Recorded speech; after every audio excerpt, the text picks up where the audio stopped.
With the release this week of the police body cam footage of the stabbing of Henry Nowak, the UK can confidently say they have their own George Floyd. There are only a few slight differences. See, we were told that police brutality killed George Floyd. In fact, we sent a bunch of police officers to jail over the incident. But really, he died because he took enough fentanyl to kill a small hippo.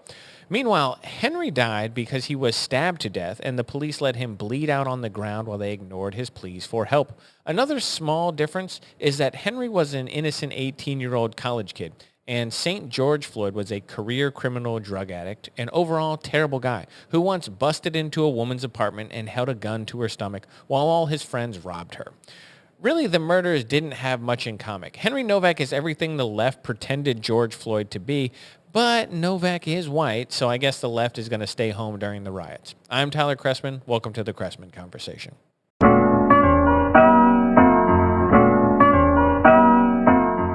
Okay, hello everybody. Welcome in. I have three topics that we're going to get into this week. We're going to talk about the riots in France, the stabbing of Henry Nowak, and time off for women, a new bill that's being put through in Congress. I doubt it's going to pass, but it's been introduced into Congress. Before we get into that, though, let's talk about our favorite comment from last week. Our favorite comment comes from @PewPewDrew, who says, quote, 5 seconds in, and you're already reporting false information, end quote.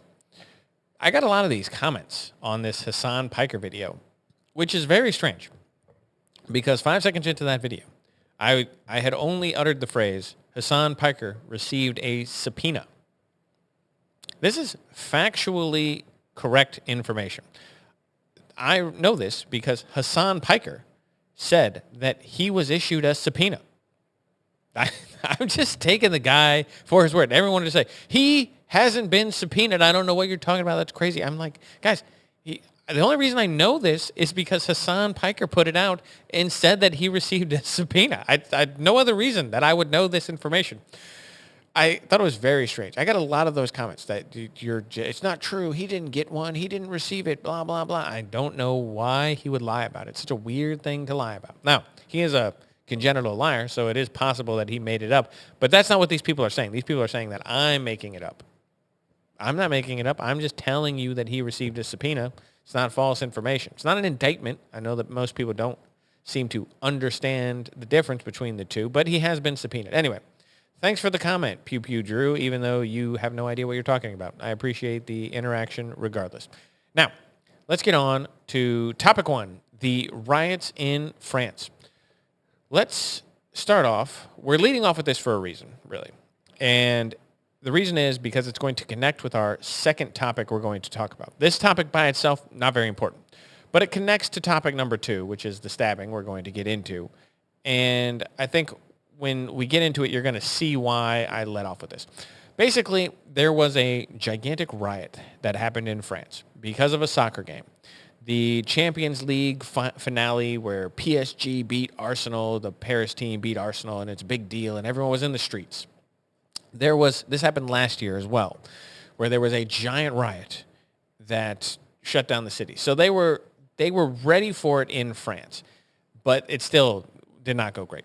900 people were arrested for this riot. And again, the same thing happened last year. So 6,000 police officers are mobilized before the game because they expected there to be a riot. And then they wind up making over 900 arrests, and 200 police officers were injured, and 219 people were injured. It's just a whole thing. I got a little video I want to play you. It's going to be loud. I'm sorry for that, but just take a look. This is from the Wall Street Journal. This is just a little compilation. Turn that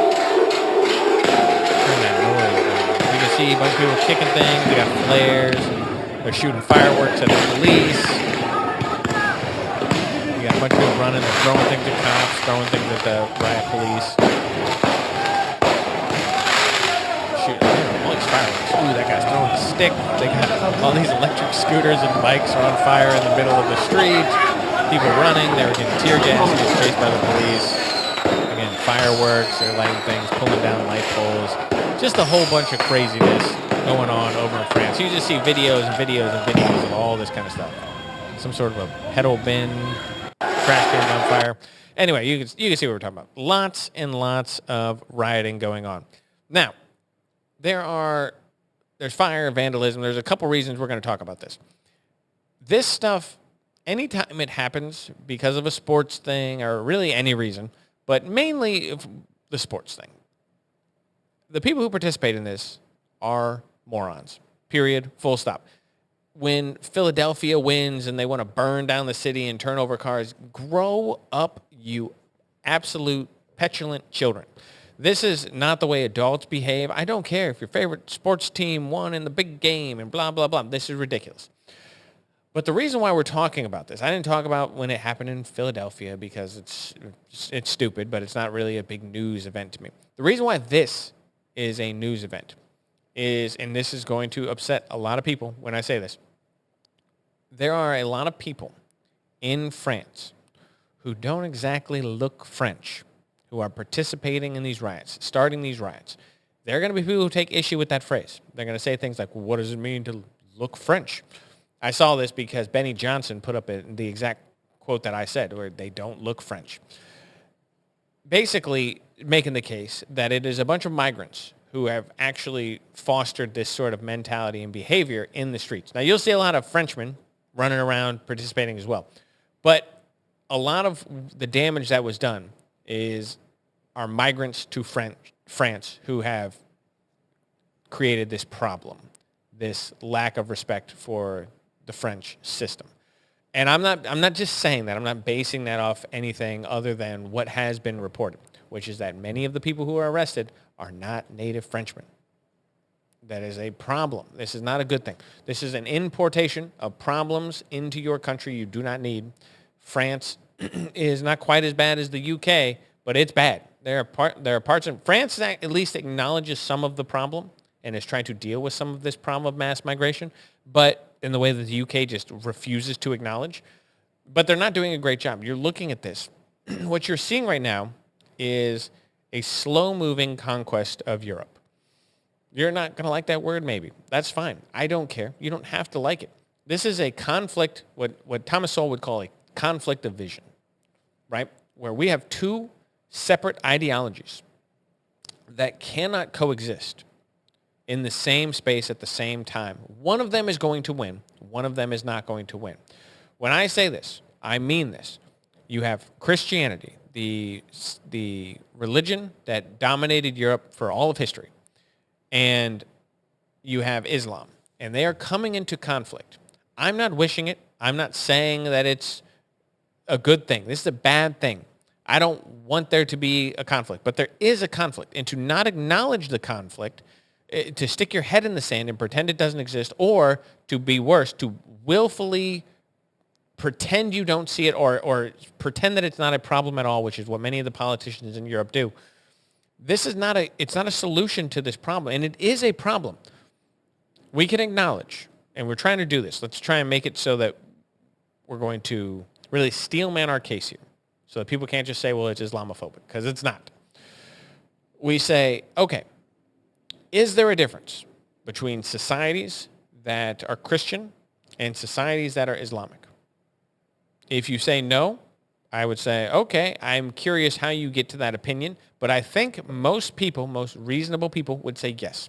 There is a difference between all the countries in the Middle East and all these different places and the countries that have traditionally been Christian nations. There's a difference. They have a different history, a different culture, a different worshiping style. They pray to different gods. They are different things, right? They're not the same thing. They're different things. We all agree? Nothing wrong about that, to acknowledge that they're different things. So if one of those things can exist and one of them can't, I would pick the way that it's been, for example, in America. America is a Christian country. People don't like you saying that because we have freedom of religion. Fine, you can practice whatever religion you want. To not acknowledge that it historically has been an almost entirely Christian country is ridiculous. Of course it's a Christian nation. All the founders were Christians, or at least deists, even if you want to pretend that they weren't Christian. They were, absolutely. Even Thomas Jefferson, who, again, was the most secular person, the founders, even he still believed in Christianity in some regard, even if it's not what you would consider Christianity today, still a Christian. We acknowledge they're different things, right? They're not the same thing. They're different things. There is a conflict happening. A conflict of civilizations. We are importing one thing, and it's going to come in conflict with the other, right? This happens every time civilizations meet. What we've seen right now is maybe the first time in history a civilization has willfully wished itself into existence. I do not want to live in the Middle East. I don't like the culture in places like Afghanistan. I think the Taliban are bad guys. I don't know about you. That's how I feel. I think Iran does a lot of bad things. I think that the culture in Iran, the theocratic culture that it surrounds Islam, because Islam is not only a philosophical or religious doctrine, it is also a political doctrine. We forget this, but it is. Islam is very political. The Quran not only tells you philosophical truths according to Islam, but it tells you the way to govern as well. It's one and the same. So we are importing this into Europe. Europe's already gone, the way we think about it, because you and I have an idea of Europe in our heads. Douglas Murray wrote a book 12, 13 years ago at this point, The Strange Death of Europe, that described this problem. It's been happening since the 70s. This is not a new issue. The importation of people who do not share a culture, have no wish to assimilate, they don't speak the language, they don't worship the same gods, they don't have the same morals and values. The importation of these people into Europe has not been a good thing for Europe. It's easy to say that. It's not going to be a good thing for America. We happen to have an ocean, but that ocean's getting smaller. The ease at which people can travel across it is making immigration into America easier. The Spanish-speaking people who come across our southern border are less of an issue than because they share 90% of the culture that we share with us, the same religion, even though they don't necessarily speak the same language, many of the same customs and cultures and things that go around it because they grew up in this Christian society. Whereas, again, people from the Middle East, no, it's like starting over, not a good thing. None of this is discriminatory to say, hey, listen, I have no issue. You want to be Muslim, you want to practice Islam, that's fine. I have no issue, that's fine. But if you want to come to America and then say that America needs to behave a certain way to cater to you, no. You need, if you want to come to America, to adjust to American values. And you can practice your religion, but you cannot foist your values on other people. This is what they've failed to do in Europe. They have allowed people to come into Europe who do not wish to assimilate, and then they cater to those people. They allow them, and they want to change the society around them instead of having them change for the society. This is the wrong thing to do. And these riots are just indicative of the problem. Because, again, you have a lot of people, and you're not going to like the phrase, it's fine, who don't look French, who are creating the issue. A lot of migrants who do not respect French culture, do not respect the things that they're damaging in France. That's fine. But it's not a good thing for society as a whole. And this ties in to the second topic that I want to get into, because it's the same problem that's happening in the UK, where it's the murder of Henry Nowak. And, excuse me, and this kid who let me pull this up real quick. Sorry about this. Sorry, 1 second.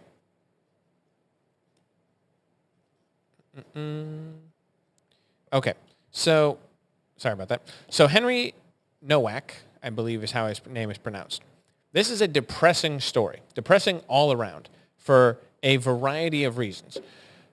I'm going to go over the details, and then we're going to get into why we're talking about it. But here's an overview. This 18-year-old, Henry Nowak, he's walking home. He went to a store. He leaves a building. They have him on, CCTV, walking down the street. He's filming Snapchat. He's walking home. He passes by a 23-year-old named Vikram Digwa. And there's a small verbal exchange. I don't necessarily understand it. I don't get the significance of it. It seems like it possibly started because Henry noticed a knife in Digwa's belt. Now, apparently, the Sikhs are required at all times to carry a knife. It's part of their religion. Fine. There's an exchange. Digwa takes Henry's phone. There may be some kind of confrontation that ensues. Digwa pulls out the knife from his belt. He stabs Henry 5 times. Instead of calling for help, instead of doing anything like a reasonable, normal person would. Digwa then calls his brother. And basically his entire family comes outside, Digwa's entire family. His brother advises him. He says, hey, man, you can't just say that you stabbed this kid. You have to say that he made some racial attack on you. And then he attacked you. You should tell them that on the phone. So his father comes out. Digwa's father comes out. He restrains Henry. His mother comes out, Digwa's mother. She comes out. She takes the knife that Digwa used to stab this boy, and then she takes it home and hides it in the house. So the whole family participates in this act. The brother then calls the police and says, hey, my brother was attacked by this guy. He was being racist, and he attacked him. He pulled his turban off. He punched him in the eye. He was doing bad things. The police show up. Henry, at this point, has been stabbed. He's bleeding to death. He says, help, I've been stabbed. He can't sit up. He can't stand. He says, I can't breathe. He's got a mouthful of blood. You can hear him. He's gurgling. I can't breathe. Help, help. Help me. Call an ambulance. The police say, yeah, we don't believe you. We were called because you're a racist. Somebody said you attacked him. Let's put him in handcuffs. They put him in handcuffs. He's going, I can't breathe. I've been stabbed. Help me. Help me. Help me. And then he dies. While the police sit there and basically say, we don't believe you. You haven't been stabbed. You're going to jail. Read you your rights. He then dies there on the ground. While Digwa and his brother says, yeah, this guy was a racist and he attacked me and blah, blah, blah. Knowing, meanwhile, that they have stabbed him and he's dying. So that's kind of the story. I'm going to show you the video. I would encourage you, by the way. It's going to be long. It's 2 minutes. I'm going to show you 2 minutes of the video. Some of the things are blurred. I'm going to describe what's happening. I would encourage you to skip ahead 2 to 3 minutes and not listen to me describe this, because it is terribly depressing and it's sad, and seeing this kid die is not something that you need to do. However, for all of you who ignore me, that's fine. Here we go. He keeps dropping side to side, so I'm just trying to keep us. So this is the police as they approach the scene. This guy who's blurred out right here, turns out, is Digwa's father, who's basically holding Henry up. He says, hey, he keeps falling over. I'm just trying to keep him sat up. Right. He's got a mouthful of blood. He's got a mouthful of blood. He was on the bin on the other side of this gate. He's jumped over these fences and stuff like that. So that's Digwa. Move away, mate. He's obviously... He's fallen from there and he's slipped from there. There's other shooters left over there, mate. What's your name, mate? Huh? Has anyone been hurt other than him? So that's the police officer. He's saying, hey, is anyone hurt other than this guy? He asked him his name. He can't really talk. So Henry's on the ground over here. He's turning around. Hey, is anyone else hurt? Yeah, me. So this is when you get Digwa coming in, playing the victim. He's going to say, oh, my God, he pulled my turban off. He punched me in the eye. He's fine. He hasn't been hit. He looks fine. Here you go. He's grabbed my brother. He's took my turban off. Here's Digwa, this asshole. Are you injured? Yeah. Look at me. Oh, my gosh. He hit me in the eye right there. Look. He's got Someone nothing flag on his these face. down. Right. So here we go. He says, I've been stabbed. Here you can hear him very clearly. He's on the ground. I've been stabbed. He's laying down. He can't sit up. The cop is grabbing his belt. He's pulling him. Let's get you out of there, shall we? He pulls him over here. I was in bed asleep. He said, I've been stabbed again. I can't breathe. Grab his I other can't arm. breathe. Now you got 2 cops pulling him up so they can put handcuffs on him. He says, call an ambulance. What's happened to you, right? The officer says, what's happening? He said, I've been stabbed. You've been stabbed? Whereabouts? Don't think you have, mate. That's a telling line. The officer says, no, I don't think you have. I don't think you've been stabbed. These guys over here said you made a racist attack on them. Well, they wouldn't have stabbed you. That's what, and then I'm like, you've got mouthful of, I want to keep you up. Hand? Call the ambulance. Put the hand in the cuff, mate. This is like... Can't Sam's breathe. been stabbed, so Where let's does just he check think you've him. been stabbed? In the face? Oh no, but we have to check, don't we? No. In the face? Just get these back off, get their details and that, and I'll keep hold of them. Says, I can't breathe. Right, keep you on your side, mate. You better retrieve then. So, yeah. Saying to him, keeping him on his side. We were sat up when we had him here, but he didn't like it. You can hear these officers. What's your name, mate? At the moment, you are under arrest, and that's for assault, so you do not have to say anything, may harm in defence if you do not mention when questioned. It's up to which you later rely in court. Anything you do say may be given in evidence, alright? By the way, he's dying. Might be dead He's right sick, now. I think.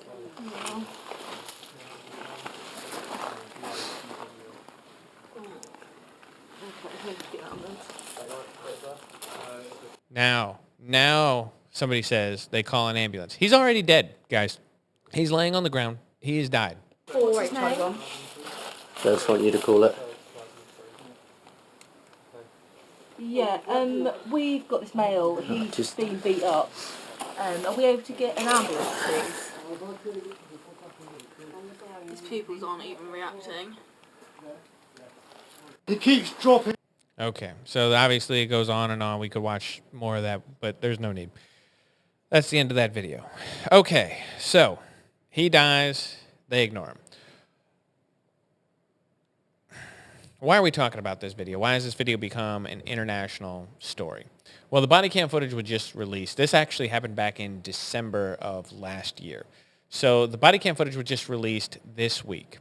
And it was released as part of the trial. This Digwa was just convicted. He was sentenced to life in prison. Hey, great. That's great news.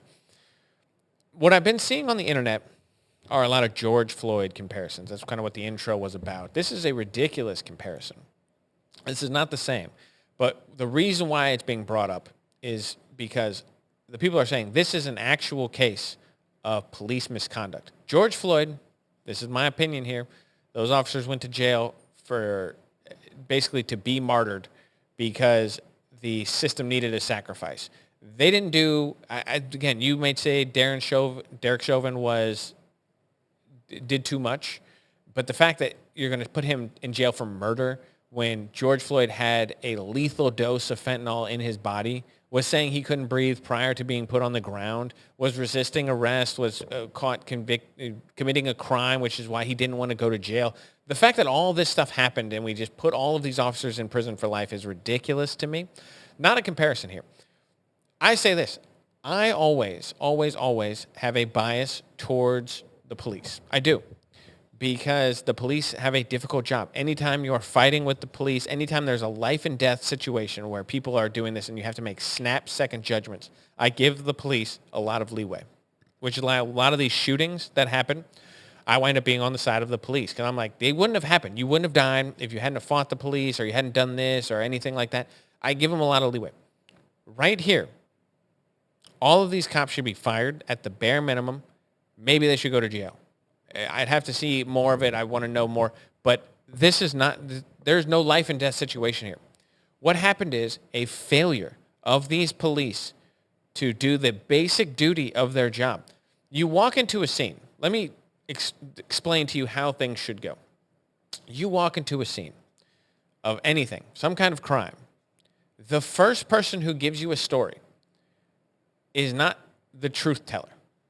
They could be the truth teller, but it's not guaranteed. You have to get everyone's side of the story. You see a guy on the ground. He can't sit up. Maybe those cops are thinking, well, he's just drunk. How do you know this? You don't know this. They call 911 or 999, whatever it is in Britain. And the police show up. This man that they're talking to, hey, guys, what's going on? He's the murderer. He is the murderer. He killed this boy. And so you're taking his word because he called 911 or his brother called 911. Oh, hey, some guy was being racist, so we had to beat him up. First of all, ridiculous. But that's just the way it works in the UK. The idea that the police here acted in a good way, no. Terrible. Fired every single one of them, maybe jail time for the guys who were just like, yeah, you haven't been stabbed. How do you know that? How do you know? The guy says he can't breathe. I get it. As a police officer, you might have to deal with a lot of shitheads. Okay. You might deal with a lot of guys who want to use medical complaints to get out of calls. Okay. That's just kind of the nature of the deal. But you have to take them seriously until you don't. And the fact that this kid was stabbed 5 times, the officers show up, they put him in handcuffs, they read him his rights, they say, yeah, I don't know. He's under arrest. Whatever. He just seems a little sleepy, doesn't he? Going to be sick. He's saying, I've been stabbed. I can't breathe. Help me. Call an ambulance. And they just let him die there on the ground. ridiculous. So different than the George Floyd situation. It really is. Because at no point did this kid do anything wrong. George Floyd, he breaks the law. He passes a counterfeit $20 bill. The police are called. He knows the police are called. So he eats all his fentanyl to try and stop from them finding it and him going to jail for drug possession. So he just eats it all. He then says, I'm claustrophobic. I can't get in the back of this truck. I can't breathe. He's saying that while standing up before he goes to the ground. He's saying, I can't breathe.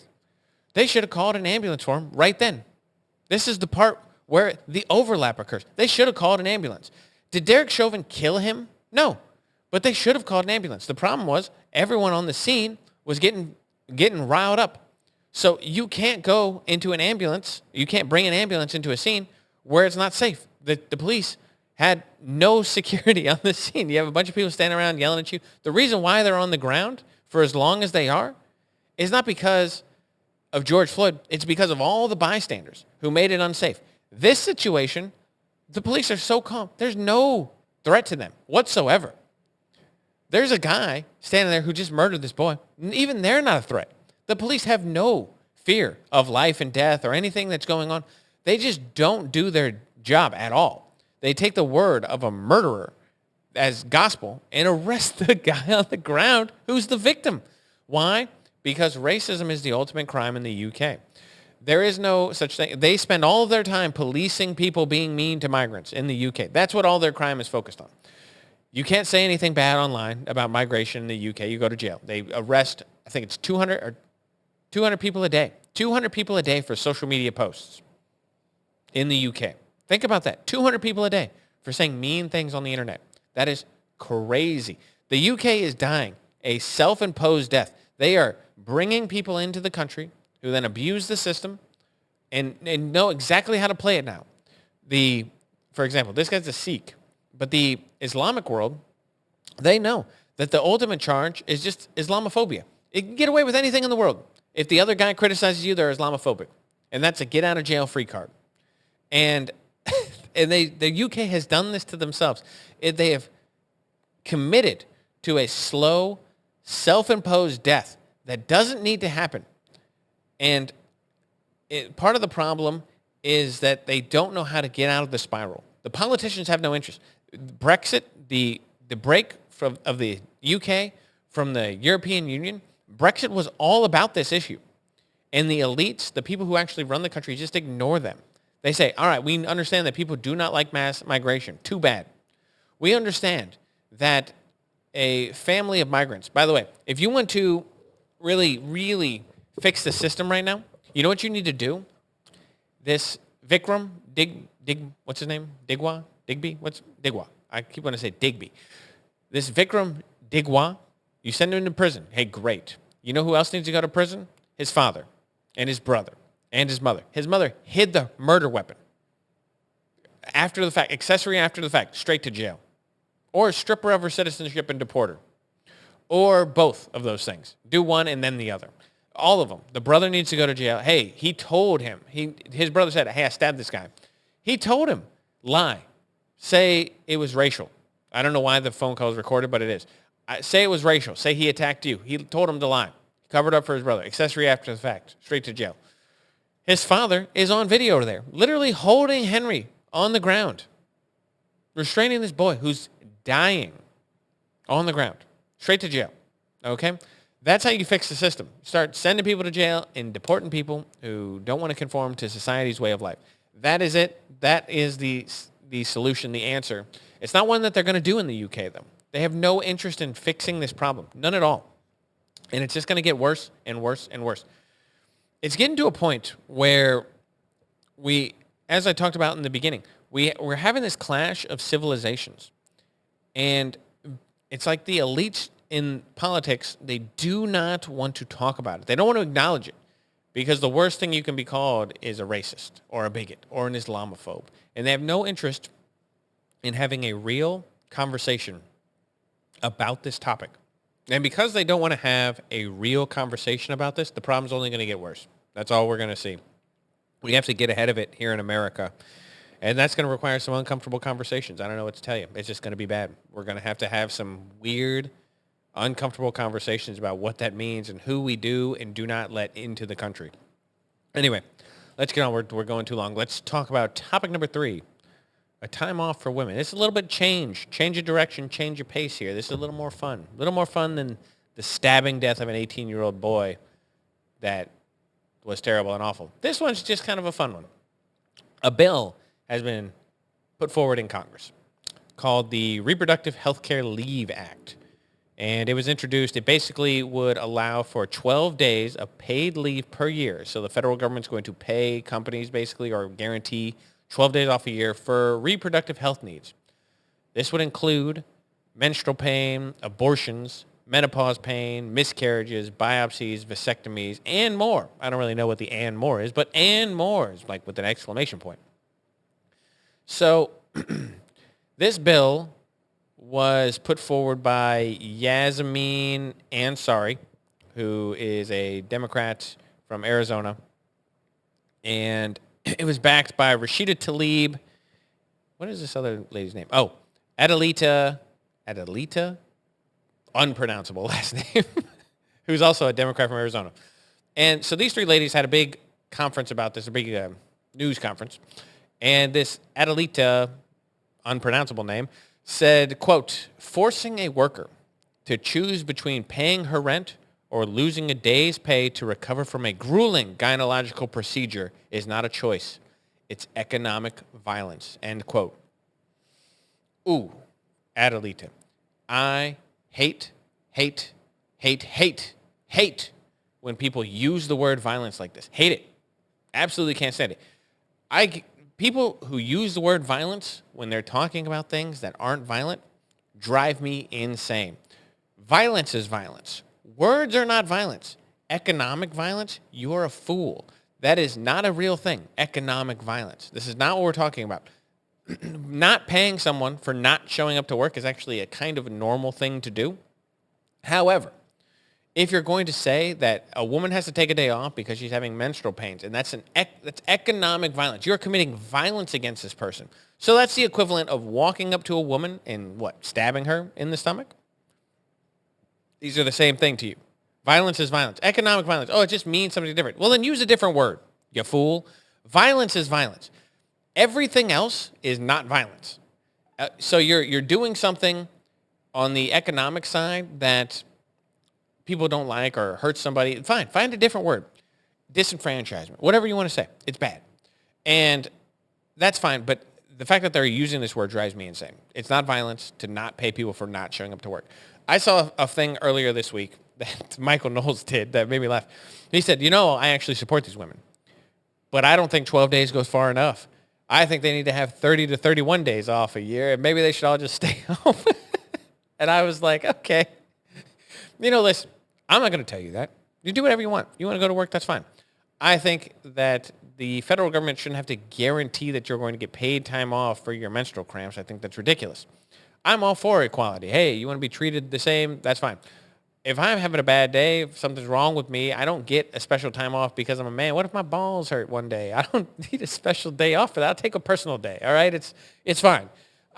To me, it's ridiculous, the idea that the government has to come in and guarantee you time off. I get it. Some women have really terrible period pain. That sucks. Like, I feel for you. I don't understand what that feels like. Obviously, I'm a man, but pain is pain. You say you're uncomfortable. That sucks. Does that mean I should pay for you to be home? Because that's what we're doing. If the government's guaranteeing that you get to stay home, well, should I have to pay for you to do that? That's always the question I ask. Anything that the government wants to spend money on, that's what. The government only makes money through taxes. They can print money, but print money devalues your currency through an inflationary means. So they're taking money from you. Or they can tax you, or they take money directly from you. Either way, anything the government pays for is a tax on you. So when I ask myself, is it something that I should have to pay for you to stay home because you don't feel good? The answer is no. Even if I'm sympathetic, the answer is no. I shouldn't have to pay for that. This is the difference between a redistributive system of wealth and something like a public good. I am of the opinion, the libertarian leanings in me, that I am all for people having to pay for a public good. Something that we all use, for example. So like a road. We all use the road equally. Maybe you drive down it more than I do, but that's fine. But the road is there. I can use it the same as you if I want to. The police, the firefighters, the military, all this stuff is available to us all. It's all working for all of us in the same way. I'm against anything that takes money from me and gives it to you. That's bad. It takes money from you and gives it to me. I don't want your money. I have my own money. I don't need your money. And I don't want to give you my money. So those are the programs I don't like. So when you're talking about this, what you're talking about is taking money from me and giving it to a woman because her stomach hurts. Again, I might be completely sympathetic. If I, have a girlfriend or a wife or even a sister and they're home and they don't feel good, I'm happy to help. But am I going to pay for a stranger who had an abortion to stay home afterwards because she had an abortion? No, that's ridiculous. Oh man, I was going to make a terrible joke. Not going to make it. Not going to make it. I'm going to resist. Be the bigger person. It's just not my job. So this is where the problem is. So I think this is terrible. I think this is a bad idea. I also think stuff like this makes women look silly. Because, again, I sympathize. I think that obviously, I don't know what it's like, but having menstrual pains or going through menopause or having a miscarriage, all these things are terrible. I don't want to wish them on anyone. It's bad. These are bad things. You don't want them to happen. But when you ask me, or when you demand that I pay for you because you don't feel good, that's when we get into this little gray area where I'm like, well, at that same time, I'm sympathetic, but also you don't get to steal from me. That's ridiculous. Like, I'm not going to pay for you to take time off. You don't pay for me to take time off. Why would I pay for you to take time off? Anyway, it's the whole thing. We could just keep saying the same thing over and over and over again. There's no point. Guys, I'm going to leave it there for the week. As always, questions, comments, concerns, leave them down below. I will get back to you in the comments, and maybe I'll read your comment on the thing. If you want to attack me, I'll make fun of you. And if you want to just tell me how great I am, I'll just say thank you. But I always read a comment, so leave those comments down below. I always look at the YouTube videos first. I'm just going to throw it out there. I take comments from YouTube first, so leave the comments there if you want them seen or read or responded to. Other than that, I'm going to leave it there. I will catch you guys next Friday.